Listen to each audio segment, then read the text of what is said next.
Hello everyone, welcome to my Session 6 teaching memo. The course is now officially half over. Well, we just completed Session 6. I hope you all got to enjoy the super moon last night. Dr. Laura and I went for a walk just about an hour after dusk, and it was pretty neat as it was rising. It did not shine favorably on my Patriots last night, though, as Tom Brady did not come through for us from the 1 yard or the 2 yard line.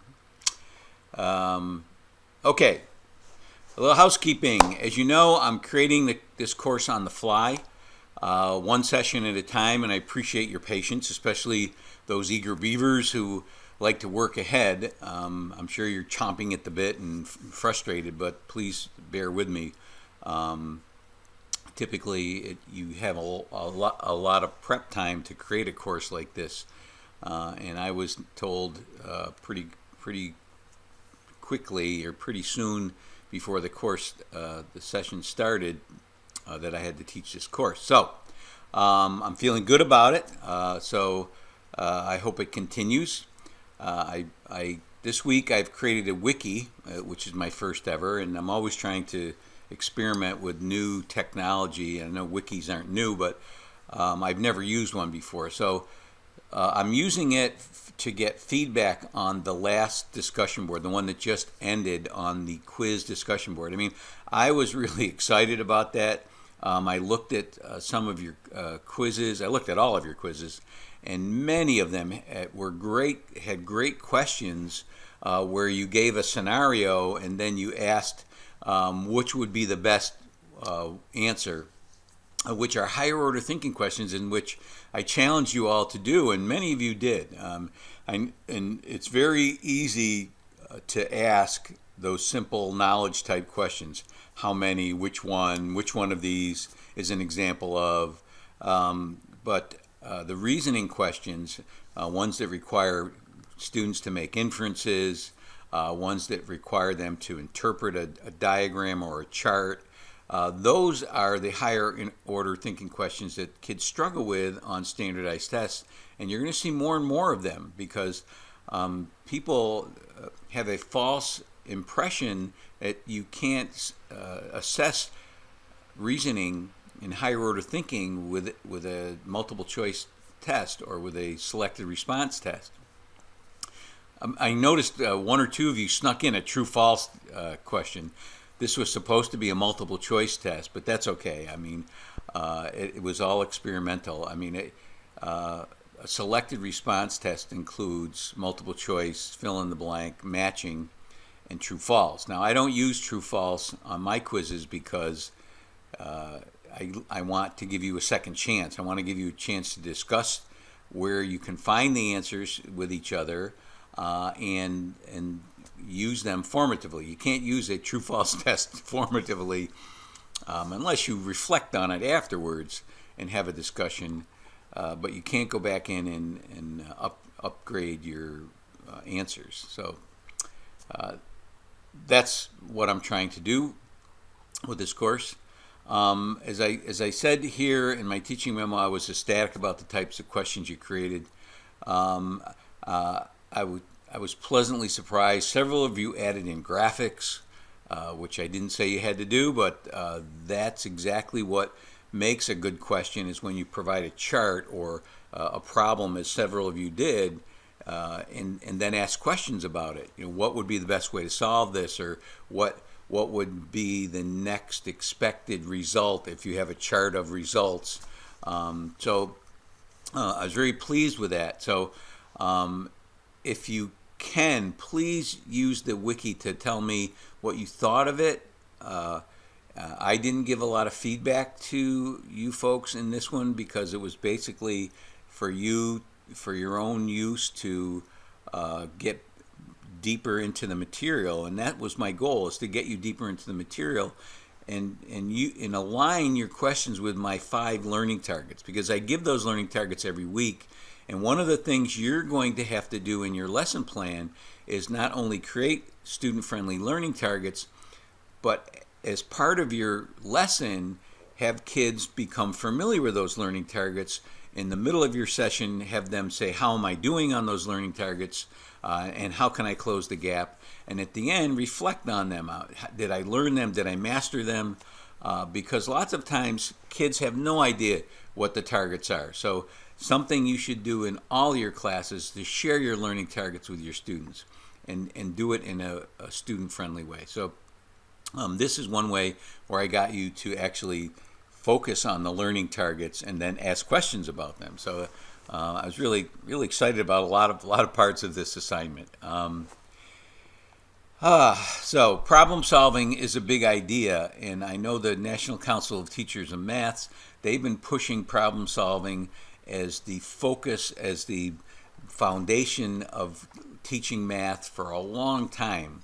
And now the Common Core is also incorporated into their standards. So using problem solving, have a problem of the day, a problem of the week, using problem solvings as ways to get students engaged in learning the material. Because many of us, not me, I was a good math student because I was an analytics student. I didn't need to know how you used it. I just show me how to do it. I was one of those kind of learners. Show me and I don't care what you use it for. And that's the way math was taught and still is in many schools. But we need more students to get involved with math, see the beauty of math, see how functional math is in real life, and problem solving is a way to do that. Okay, section 6. I didn't give you a great deal of written work. I didn't give you any in this session because I wanted you to begin focusing on creating your lesson plan. I did give you a quiz on many of the emergent math concepts, such as number conservation, cardinality, subitizing. Subitizing is my favorite. And you notice in Hatfield et al., they didn't really bold the word subitizing, but I think it's a important skill that students can be able to look at an amount and tell how many there are without counting. Oh yeah, there's 6 there. Oh yeah, there's 10. 15. I use a Lumosity. I have a subscription to it, and they have some great mind-strengthening games on it. In it, and one of them is you have to subitizing by using a stick to move it around, and a bunch of beans on the ground, and you have to divide them exactly in half. So you really have to be able to look at the amounts on each side of that stick and say, oh yeah, there's 6 and 6. Oh, there's 8 and 8. So it's interesting. That's why I did the quiz, because it was more knowledge type information in that chapter, and probably in the next one as well. I'm going to be creating a quiz for session 8 as well on the next couple of chapters of Hatfield. And I apologize again for thinking that because a textbook was printed in 2015 that it would be teacher friendly. No, math teacher friendly maybe, but not teacher friendly. So I apologize for that. Hopefully you can get your money back if you bought those books. If you rented them, then I'm sure you can't. But we will persevere. In that quiz, there was a mistake on question number 2. I went through and gave everyone credit. If I didn't give you credit for either answer, because by the time I discovered which one it was, too many of you had already taken it and changed your correct answer to the incorrect one. And the answer was supposed to be one-to-one correspondence, where each counting number corresponds to an item.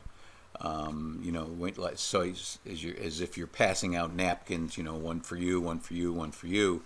And I had rational counting as the wrong answer. And thank goodness one of you, I can't remember who wrote me. I was trying to find the email, but one of you wrote me and said, and corrected me and said, Dr. Tom, I think you made a mistake. I think you mixed up these two. And then I went back and changed the rational counting one to be right.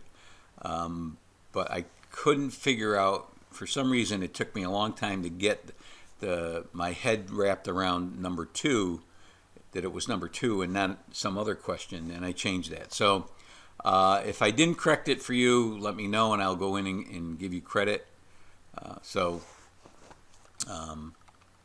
That's all I got to say about that quiz. Again, appears most of you did well on the quiz. However, some are still not taking advantage of the quiz discussion board, and your grades are suffering for it. There are several 50s and 40s, even after taking it a second time, and that tells me that you're not using this process formatively. You're not using it to improve your knowledge of the topic. And so go into the quiz discussion board and talk about it. You actually have 3 chances to do that. The hard copy, taking it after doing it after the first time, and then taking it a third time. So please take advantage of that. It's for your benefit. Okay, session 7. In this session, we'll begin our lesson plan creation in earnest. If you haven't begun yet, the time is nigh. I've made a video presentation and have attempted to describe my expectations for this assignment. I didn't feel great about it. Because this is the first time I've done this assignment, so I don't have I've been trained in grading the EdTPA, so I'm pretty confident about what to expect, but I try to use this assignment as an assessment for learning activity and to model it so you will understand how an assignment like this works if you really want to do it correctly. You're going to create your initial draft. You're going to post it in the discussion board, and you're going to get feedback from your group mates, and you're going to get feedback from me on your initial post. You can I prefer if you cut and pasted it, but you can also attach it. I haven't decided yet whether I'm going to download your Word document and give you private feedback or give you public feedback, but it'll probably be public, because if I give you public feedback, then everybody can benefit from it. So remember that after your first draft, and you get feedback from me and your group mates, you're going to revise it and then post it in a second discussion board with a different group. I'm going to change up the groups for the second discussion board, so make sure you look at the discussion board instructions when I do that. So you'll get feedback a third time, actually a second time, but on your second draft, and then you will upload it and I'll grade it. So you by the time you upload your final draft, it should be in pretty good shape. Everyone should be getting 4s and 5s from the rubric. I also put number values in the rubric now. If you go back to session 5, I think it was, that I posted the rubric in additional resources, you'll see that I have number values there. It's the same number values that I have for our discussion boards, goes from a level 1 to a level 5, but I put number values in because Blackboard computes those as percentages. So if you get a 1 out of 5, that's 20%, and that's not right. So if you get all 1s, I think it comes out to be like a 65. So don't get all 1s, please. So the thing about this is the earlier you post, the better chance you're going to get feedback from your classmates, because you only have to give feedback to 5 of your classmates. So people are going to go in and give feedback early. So if you wait till the second Sunday to post your lesson plan, you're only going to get feedback from me. And you're not going to get feedback from your classmates because they've already made their 5 posts. So keep that in mind. You only need to create 1 lesson, as I mentioned in my video, and you don't have to do a commentary section. However, there are parts of the commentary that are necessary to score higher on the rubrics, like citing research. So in your lesson plan, I explained that you need to put citations and a reference list at the end. You don't have to put it in a commentary. You don't have to do a commentary, but you have to do things like context of learning, how you're going to figure out your students' community assets and cultural assets to guide you in your teaching. So you're also going to need to explain your plan support for students who may struggle or have 504 plans or have IEPs. So those are going to have to go in your lesson plan if you want to score higher on those rubrics. Please use the Help is on the Way discussion board for your initial questions. Please don't bombard me with questions, because again, this is a new assignment, and I will be conscientious about going into that Help is on the Way discussion board this week. So to answer your questions. So I've also tried something new, at least for me. You may have had these in other courses. I placed a wiki in the assignment section for session 7 to get feedback on the quiz discussion board. It's optional, but I would appreciate any comments, positive or negative, that will help me improve this course. So that's it for this week, and I may leave that wiki open for other feedback that you can give me on assignments that I'm trying out. Okay, so that's it for this week. Happy lesson planning, and I will be back next Monday.